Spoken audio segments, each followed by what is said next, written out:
Dr. Manmohan Singh.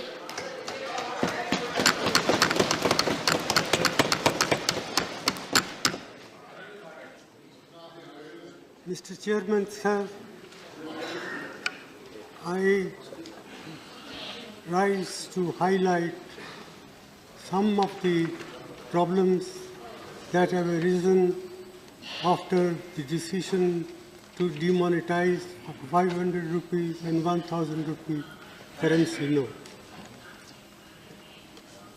Prime Minister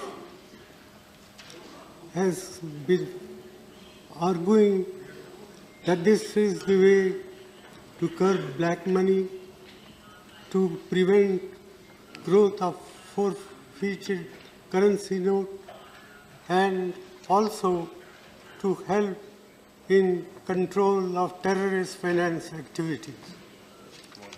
I do not disagree with these objectives, but what I do want to point out is that in the process of demonetization, monumental mismanagement has been undertaken, about which today there is no two opinions in the country as a whole. Even those who say that this measure will do harm or will cause distress in the short run, but be in the interest of the country in the long run. Well, I am reminded of what John Keynes said once, in the long run, all of us are dead. And therefore, it is important to take note of the grievances of the people, the ordinary people who have suffered as a result of this imposition on the country overnight by the Prime Minister. And I say so with all responsibility that the outcome, we do not know what will be the final outcome. Prime Minister has said that we should wait for 50 days. Well, 50 days is a short period, but for those who are poor and deprived sections of the community, even 50 days torture can bring about disastrous effects. And that's why about 60 to 65 people have lost their lives, maybe more.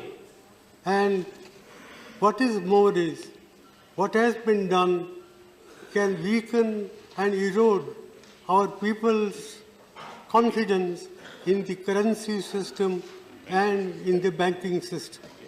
One, I would like to know from the Prime Minister the names of any countries he may think of where people have deposited their money in the banks, but they are not allowed to withdraw their money.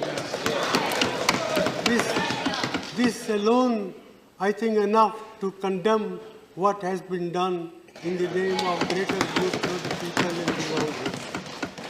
And, sir, I would further like to point out that, in my opinion, this scheme of monetization, the way it has been implemented, will hurt agricultural growth in our country, will hurt small industry, will hurt all those people who are in the informal sectors of the economy. And my own feeling is that the national income, that is the GDP of the country, can decline by about 2 percentage points as a result of what has been done. This is an underestimate, not an overestimate. Therefore, I feel that the Prime Minister must come with some constructive proposal how we can implement the scheme and at the same time prevent this distress that has been caused to the common people. It is no good that every day the banking system comes with modification of the rules, the conditions under which people can withdraw money.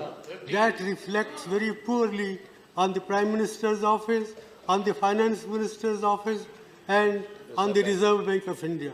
I am very sorry that the Reserve Bank of India has been exposed to this sort of criticism, which I think is fully justified.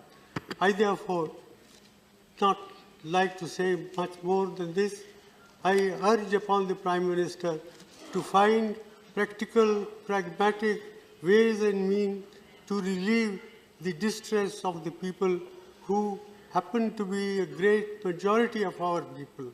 After all, 90% of our people work in the informal sector. 55% of our workers in agriculture are feeling distress. The cooperative banking system, which serves large number of people in the rural areas, is non-functional, has been prevented from handling cash. So, in all these measures convince me that the way the scheme has been implemented, it's a monumental management failure, and in fact, it is a case of organized loot and legalized plunder of the government.